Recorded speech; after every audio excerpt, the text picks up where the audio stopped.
We have a treat for you, our listeners. We're going to talk about how do you turn an initiative into an experience. Todd, welcome to the podcast. Thank you, Adam. Great to be here.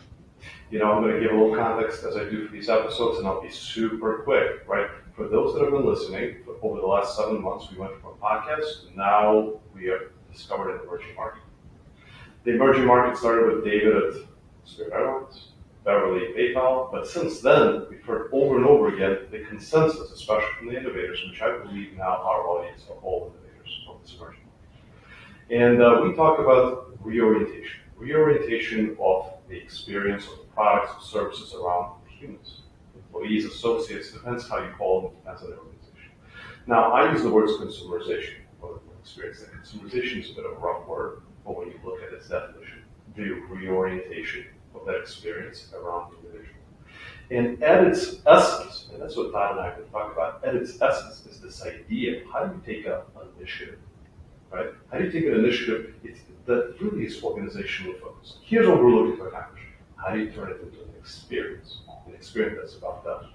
So Todd, and I can go on and on as you become passionate about this, but Todd, I feel you've reached a certain level of mastery. When you and I spoke, your ability to articulate shows that you've thought about these concepts and you've had a tremendously successful career, including Bank of America and Bose. So Todd, let's kick this off with your passion. Thanks, Adam. My passion, I've been 30 plus years now in the world of really people, whether it's human resources, human capital. And it's funny, not long ago, I found a piece of paper, because in the old days, we used to write down on pieces of paper, Adam. But 25 years ago, I went through an experience of trying to really think deeply about my purpose. And I wrote down on that piece of paper that my purpose was about helping people reach their full potential. And that's as true today as it was when I wrote that 25 years ago. So my passion, my purpose is around that. My passion is how the function of HR, the function of human capital, of talent is uniquely poised, I think, to be all about driving performance. Because the passion I have is that if you're going to reach your full potential, what we're really saying is you're going to perform at levels that you've never performed at. So for me, every element of a business, including the people part, better be all about performance. Such power comes from clarity. You said 25 years ago? Yeah, 25 years ago. It was 10 years ago for me that I began to read books on personal growth, positive psychology, and so I came on to this path much later. But would you agree that this isn't common action in organizations? I don't think, although some may agree philosophically, actually everybody agrees philosophically. Of course we're here, but the actions, the budgets, the resources, the energy does not support their belief. Would you agree with that? I couldn't agree with that more. And 4 years ago here at AvidXchange, we fell into a conversation as a leadership team about, I wonder what our bigger purpose at AvidXchange is. And through that dialogue, our CEO, Michael Prager, said some things that it just clicked. And it didn't click for me, it clicked for the leadership team. And we started writing down the following 3 words. Realizing potential was one of the things we wrote down. Fulfilling dreams, and winning big together. And those 3 elements have since become our purpose statement for AvidXchange. And, to back up 25 years, having written down realizing potential was my personal purpose, to now working at an organization where it's the organization's purpose is just amazing. And with my journey as a contributor for Inc. and then writing a book, I've had a lot of leaders who proclaimed, right, big words, right? They had them on the walls. I've had multiple rooms where I was with senior leadership and we have big walls with big letters on the walls, and they would push. How do you bring it to life? What do you actually do? And I think this idea of how do you take a program or initiative and how do you bring it to life, I think you will withstand the scrutiny. But I'd love for you to reflect on you don't just stop with the words. How do you go beyond? Yeah, I think the point you're making, Adam, makes all the difference. And for us, the journey we started probably back in 2019, and in 2020 was about the difference between having a conversation on the concept of something and experiencing it. And I would say that is the differentiator between new levels of performance and people maybe adopting for a while compliance with an initiative. That to me is night and day. And one of the things I've learned is, and perhaps your listeners can go do this immediately, and that is listen to your organization and listen to the conversation that's occurring in the organization. We all sit through meetings all day long. And I began really listening to the conversations, and the conversations tend to mostly be up here in your mind. They're concepts. I'm sharing opinions. I'm sharing, my point of view. But the experience conversation is one of action. And it's not about concepts. It's, hey, here's my perspective. I have experienced X, Y, Z. I'm really curious, what is your experience of that? Let's say the topic is retention of top talent. Here's my experience, but what's yours? And here's my request that based on this conversation, would you be willing, Adam, to go take the following action by Friday? That is a conversation of experience and action, which is different than the conversations that typically can occur in an organization. And there's probably a comfort level with quantification, almost like a checkbox. We've talked about it, right? And then almost a lack of expectation for there to be a follow through on those things. What I love about our discussions is that you connected talent and performance, right? And then you introduced a new notion for me that we're going to talk about how to make it actionable. How did you simplify? Share your simplification of that and your approach to performance. Yeah, so it really started in around 2020. We started spending time thinking about what drives performance. And the focus of the last several years has been that at the bottom of the pyramid, if you've got a pyramid, at the top is performance, then it's really about deep connections. It's really about caring connections and the relationships that you have with others. And that was a key ingredient to performance. And the thought process is much like, away from work. I always find it interesting. We call the workplace, as if then I leave the workplace and I go to my family place. And the reality is what we've been up to is there is no line there. We all have deep, committed, caring relationships with people. And it's in those relationships that we have the highest levels of trust. It's those relationships that are not the easiest. In fact, those are the relationships where they can be difficult at times because you have the trust to challenge one another. And we've all been there. The next day you have to say, I didn't show up well. I apologize for that conversation. But you always end up on the other side at a new level together. And if you can have that as part of your organization, where teammates are deeply connected, and through that is trust, and through trust is challenging, you're now making better, faster decisions. You're executing, you're holding one another accountable. Each time you're getting through to a new level of performance. That, to me, is the first part of the key ingredient. It's the caring connections. I have a lot of personal experiences where once the world went a little more virtual, a lot at some point, a lot of the connections were stressed. Some of the connections were broken because it went literally all onto Zoom. And you get on Zoom, what do? You focus on here's what needs to be done. And you feel like everything else is, I don't want to be on Zoom for another hour or two. But in reality, it's those in-person conversations that build the connections. It's those impromptu, we're in front of a board anyway. What was that crazy thing you just said? Why don't we just throw it on the board? And then 2 hours later, that thing is now the thing that we're all talking about, right? That's Virtual right. created a new level of challenges for that. That's right. We often call them collisions. I think if we've learned anything over these last crazy few years, it's that those collisions are powerful and they're unplanned, they're unstructured, But boy, when you have that side conversation before a meeting starts or after one ends, or you're walking together, to the food truck to grab something to eat for lunch, there's a lot of power there. And that's also the basis of the caring relationships. I mean, that's when relationships continue to form.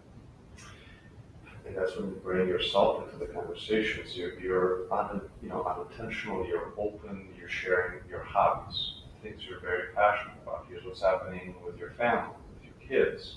And the more you get to know each other at that level, the deeper the connection is. I love the term collisions, and that's really cool. So how, I assume you guys, no one has figured it out. We're all on the journey, right? So how do you create more collisions, positive? How do you initiate them? What have you figured out so far? Yeah. And we're definitely, one of the things we like to talk about is we're a work in progress. So we definitely do not get it perfectly right every day. But some of what we've learned is, first of all, collisions by definition, you really do need to be in proximity to one another. So we've very authentically to who we are have really embraced hybrid work. But for us, the clarity of hybrid work includes being together Tuesday, Wednesday, Thursday on most weeks.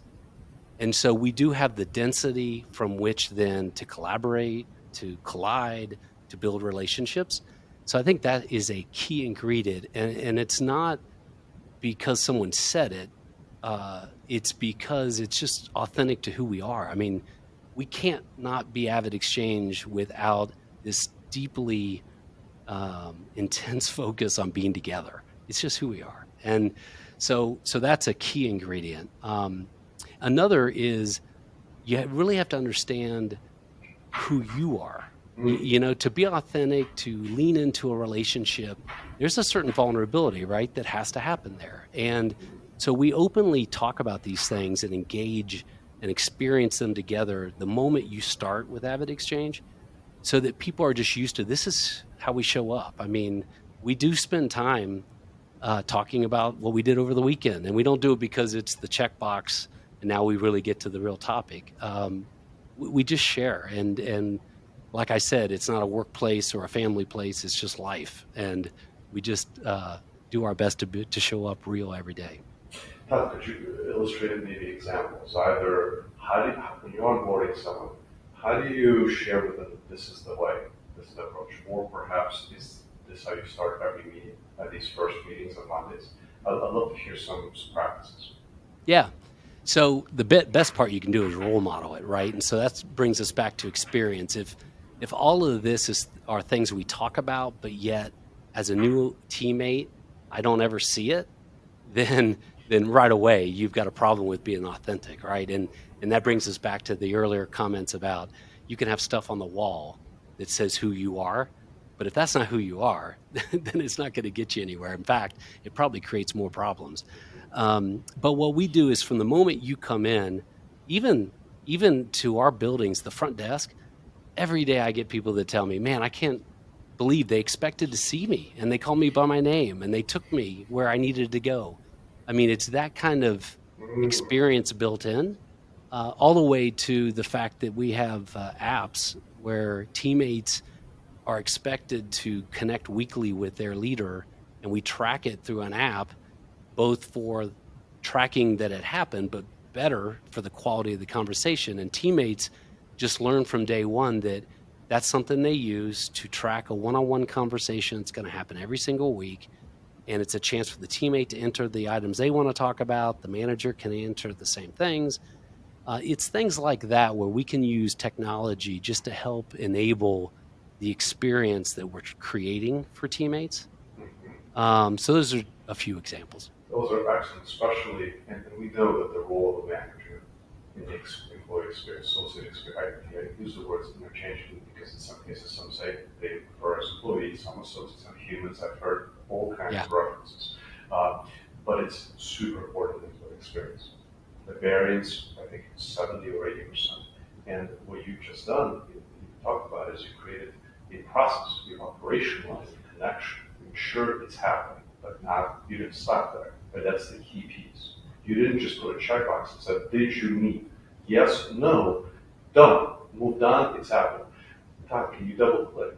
Like, what is it that you're tracking within that connection that's being made weekly? How do you know not the quantity at this point, but the quality is where you'd like to be?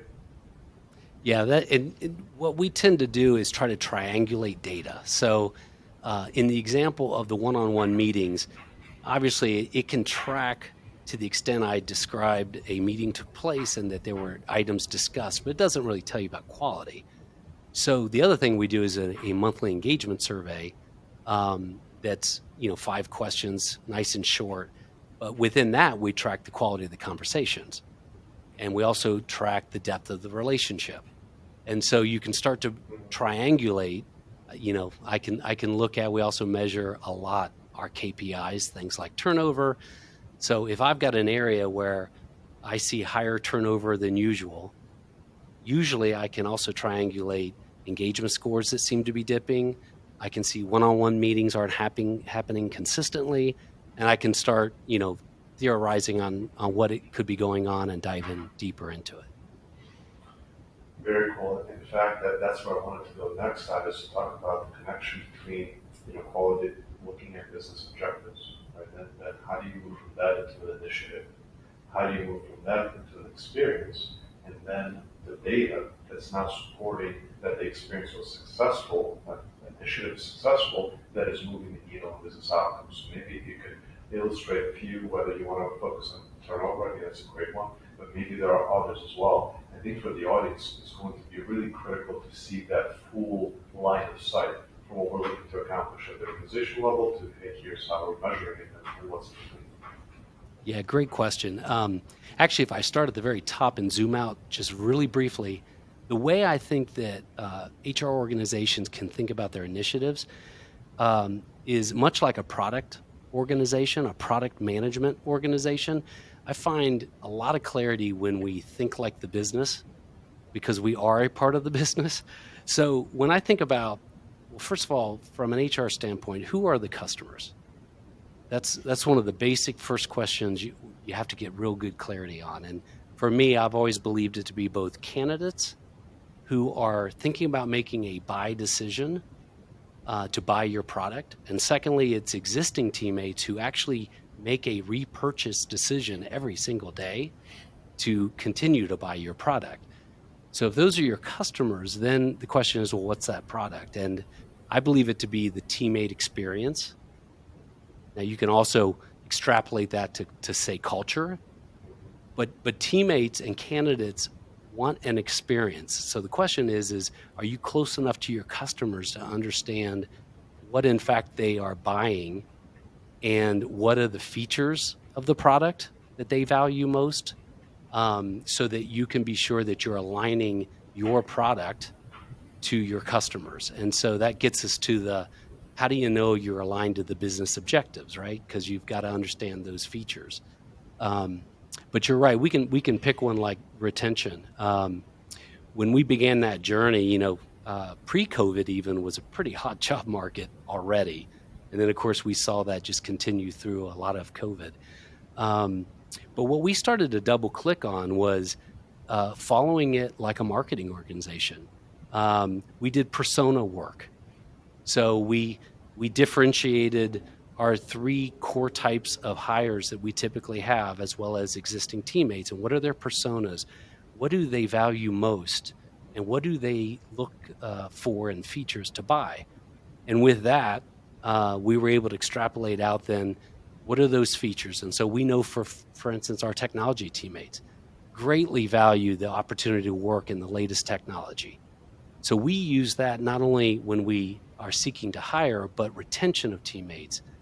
Are we, in fact, bringing in teammates who get a chance to work with lots of different technology versus what we found a few years ago is we were tending to put people in a certain spot and keep them there. And so that's a good example where you start to really get in touch with what exactly teammates therefore desire the most in terms of the features of your product. In this case, it was learning new things.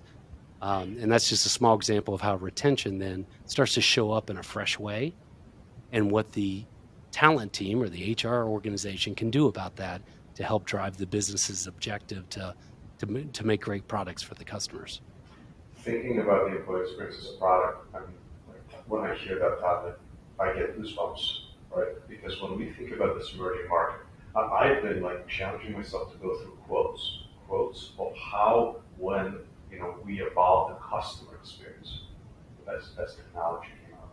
How do you take that now and reframe it internally? So I've been having fun with this. I'm gonna have a series of shorts and segments coming out. Well, I'm gonna do one right now, real quick, to show, to illustrate, and I think it's time to love the reaction.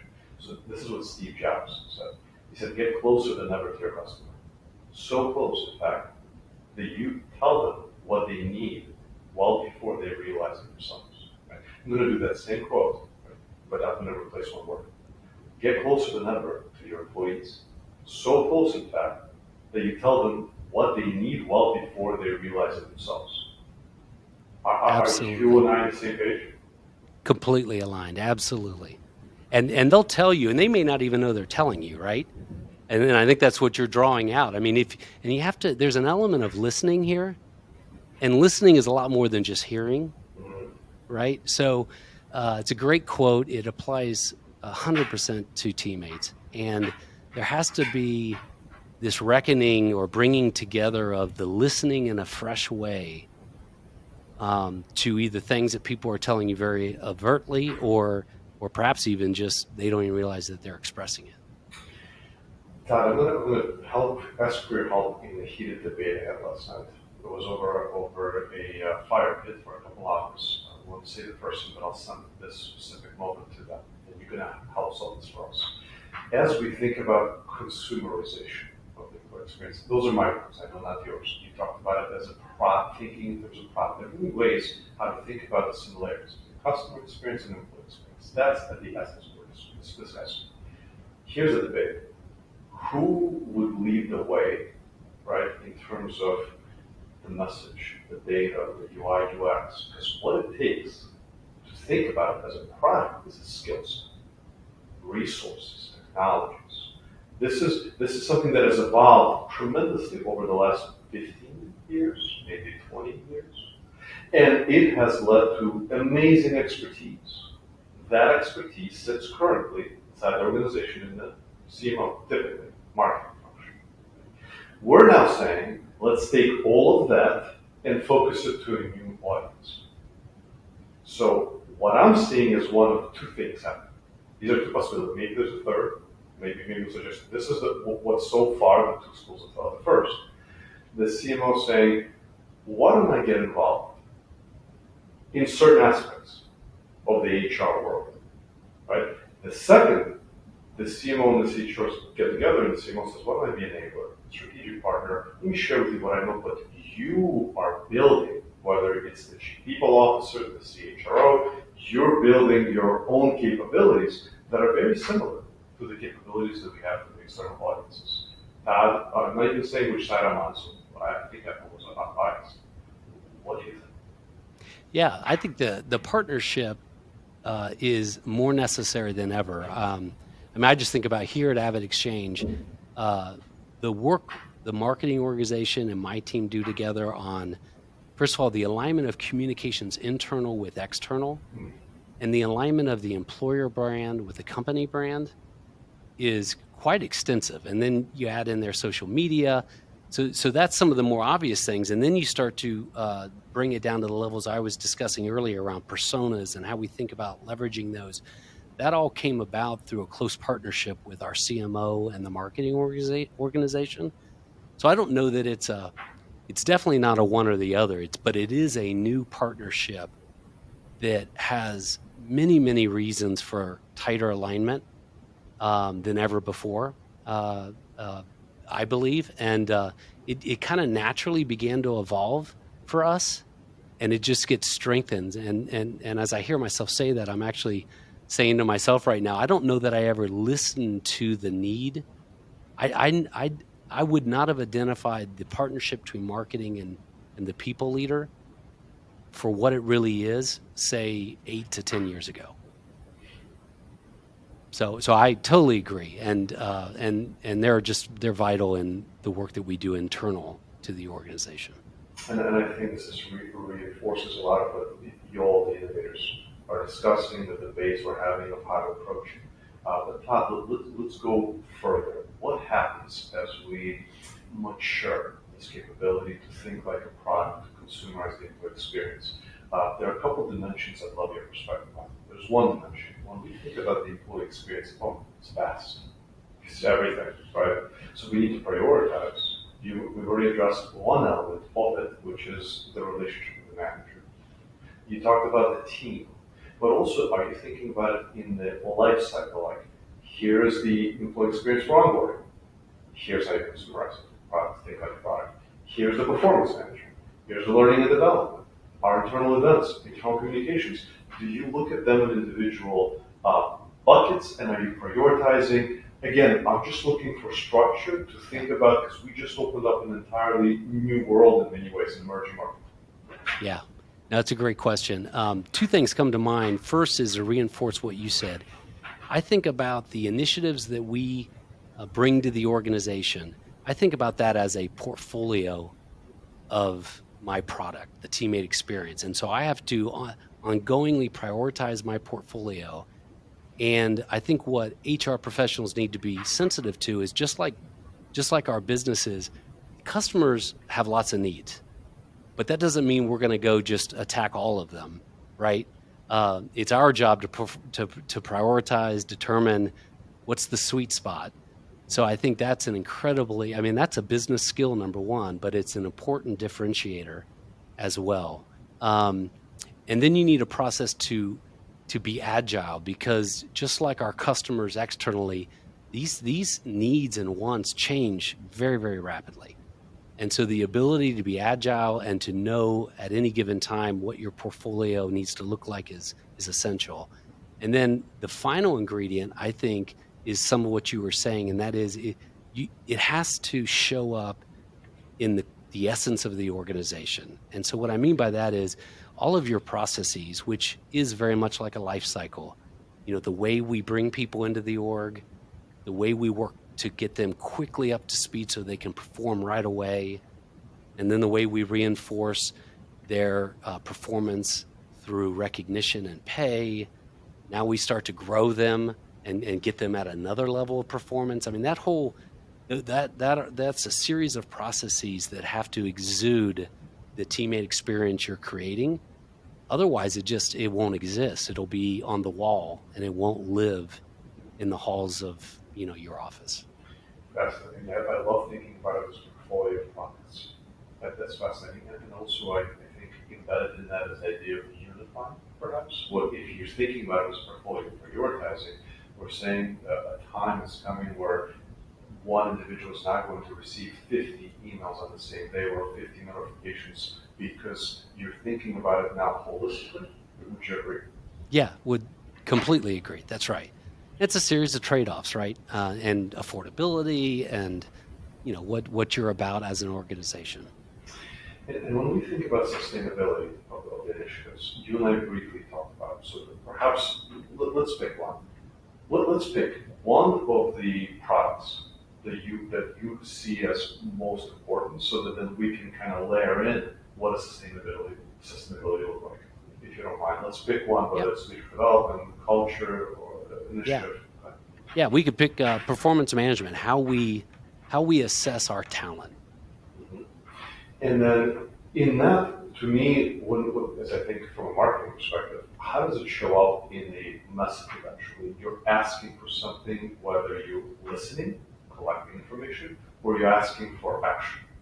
More and more I hear sustainability being connected to very small bits of ask to get through the noise, whether you call them bite size, we look at them as nudges. How do you see that? And then the question becomes, if it is not just personalized, relevant, how do you think about that world, the actual kind of like the post experience sustainability in a perspective of these touch points?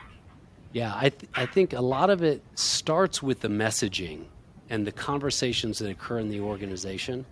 So we often, there are a core set of things we often talk about just routinely.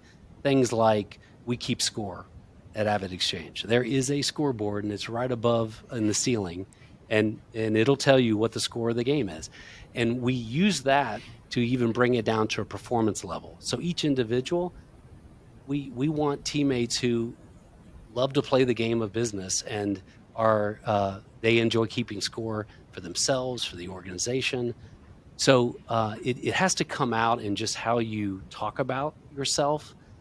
Um, I think as a start, and then it has to find its way into the process. So we have 3 mindsets at AvidXchange that helps to crystallize the way we view the world, the way we view the world, which is through our mindsets. They're like glasses. The way we view the world really shapes how we behave, and how we behave shapes our impact, and our impact is all about performance. So we tie our mindsets to performance, and then we talk about specifically 9 behaviors across those 3 mindsets. So then we talk about how do you measure those behaviors. And so that all finds its way to how we then, on a quarterly basis, we do sit down performance reviews. There are check-ins. And then at the end of the year, that 4th check-in just happens to get a little, we put a little bit more in writing on it. But the point is, it should never be, it needs to be intertwined in the daily activities and conversations of the organization. It can't be separate. And sometimes these things feel like independent initiatives that are not connected to the fabric of the organization. And that's where I think oftentimes the outcome that you desire in some of these initiatives doesn't come to fruition because they don't show up that way, if that makes sense. Oh, absolutely. And Todd, let's apply kind of a future lens if we could, and we'll look at those 2 data points, 9 behaviors, right? Would at some point be communicated, inspired, educated. So there's a moment whether someone's starting with the organization, or perhaps it's a moment when there's a refresh. There's a let's discuss them, right? From a launch perspective. And then there's the moment where you measure. I love the scoreboard. The teammates love the game of business. That's awesome. Now, in between those 2, the idea is that these 9 behaviors bleed throughout. This is how we act. This is how we live. This is the essence. This is the culture of the organization. Now, is there a process in the future state that you see of how do you reinforce, how do you maybe nudge, or how do you help it? Because we're all so busy. We left that moment with those 9 behaviors thinking, absolutely, I'm fully on board. And then we got the phone, and the notifications started, and the emails, and the tasks, and so on and so forth. Life happened. That's right. What can we do, current, future state, to help individuals keep it on? One of the, and again, we said we're not perfect. So one of the things I'm thinking about actually here more recently is ways to crowdsource the feedback on an ongoing basis. So there are apps out there that I'm sure you've seen, I've been exploring, where teammates can actually crowdsource feedback on one another's performance, on their manager.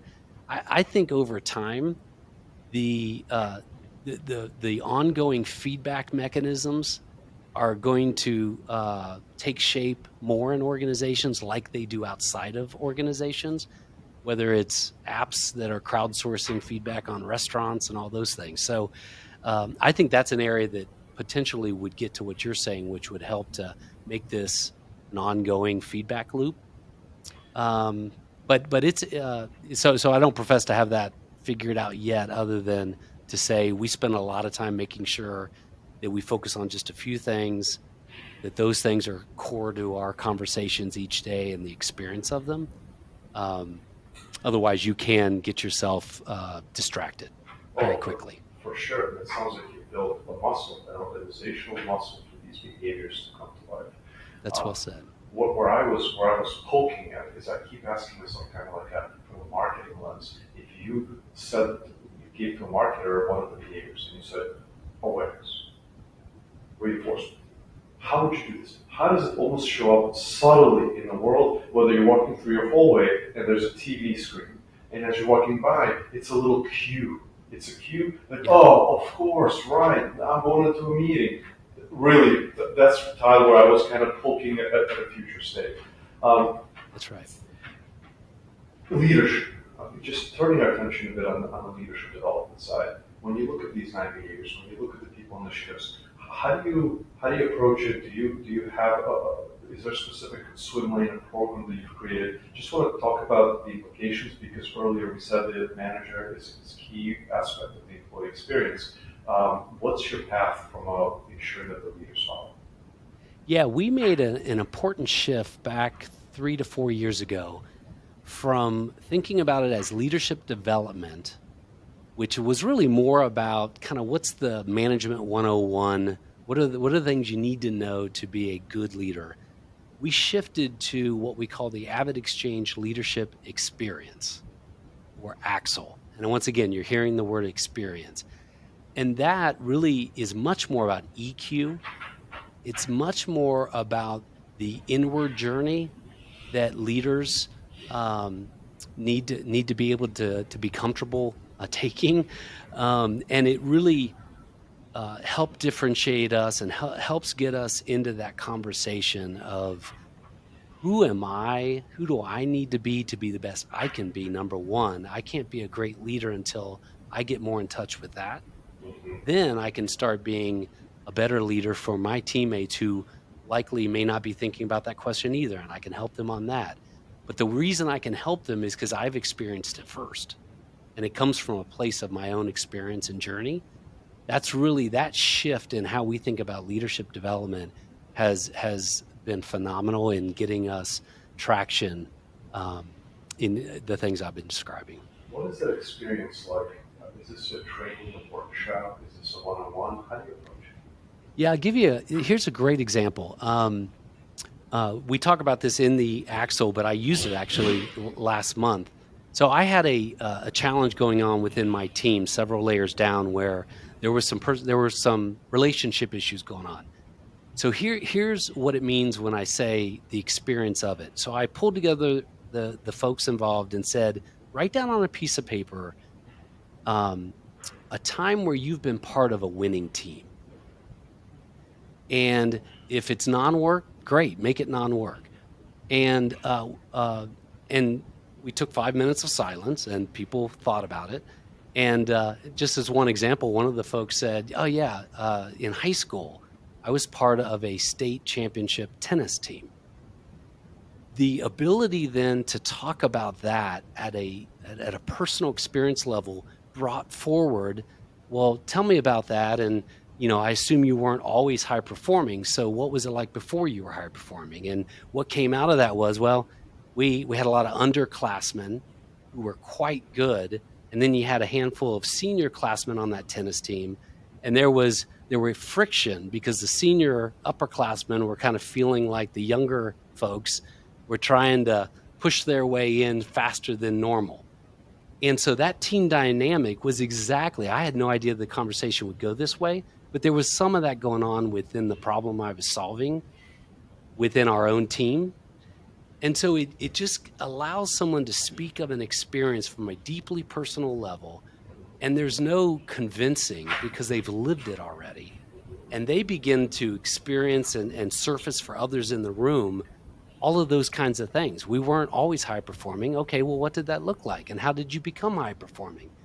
And so when I say experience, that's what I mean, versus we could have talked about the characteristics of high performing teams, or we could have looked at, some 3 circles or a pyramid, because everything has to be in that format. And we could talk for hours about the concept of it, but it's the experience of our lives that makes it come to life. And that's what I'm trying to express, both in our leadership development, but how we lead every day. It's an extraordinary example of a leader who is really a coach, a guide, because what you did there is you supported the inner work, which requires patience. You didn't come in with answers. You didn't know what I was going to lead, right? Yeah. That's fascinating. And then you also led by example. Those that were listening to that are now looking to or asking themselves, how can they do the same? That's right. The clinical methodology and framework overload is not the way. More circles and pyramids are not going to do it for us. That's right. Very inspiring, Todd. Go ahead. Well, one of the things I was going to circle back to is we were talking about performance, and there's a mathematical equation that we're focused on here because we talked about the importance of connection and care. You know, deep relationship creates trust, creates better accountability with one another. So I call that care plus candor equals performance. And so the newer part of our journey that I wanted to kind of put into the discussion is the candor part. And what I'm finding is if all you have is the care and deep connection, but yet you're not all in for a teammate's performance to the extent that you're willing to have difficult conversations when they need to be had, then you're really not caring for that teammate. And of course, if you're not really in touch with that teammate and yet you're providing candor every day, well, now you're probably coming across as a jerk because you really don't even know that teammate, but boy, you're quick to give a whole lot of candor and feedback. So to me, the balancing act we all need to play each day to help people realize their fullest potential or performance is care plus candor equals performance. And I'm fascinated on that part of the journey, and that's really where we're intensely focused this year as an organization. It's making sure both those things are there. Candor is a super difficult one, right? Super challenging because on both sides, and if it's not coming from the right place, how much damage that can do. That's the key. That's the key is where is it coming from? And so if you have a trusting relationship, then both parties know where it's coming from, right? It's when we don't have that trusting relationship that you begin to wonder the true intent. But I also find the other piece to this is we get in our own way. So as leaders, we can say, well, I'm not going to provide the clarity of the feedback I need to Adam today because I feel like that's going to hurt our relationship. Well, the reality is there would be nothing more subversive to that relationship than not to say something, you know, in this example to you, Adam. And so what we're doing is putting ourselves in the middle. That's not about Adam in that example. That's actually about me. And I don't want to, you know, run the risk of you not liking me by me saying what I'm going to say. So I think we get in our own way a lot as leaders, which is why simplicity is just so important in the equation. Todd, thank you. Thank you for being on. Thank you for your time and for your brilliance. And I hope to continue the relationship as we progress in this journey. Over and out.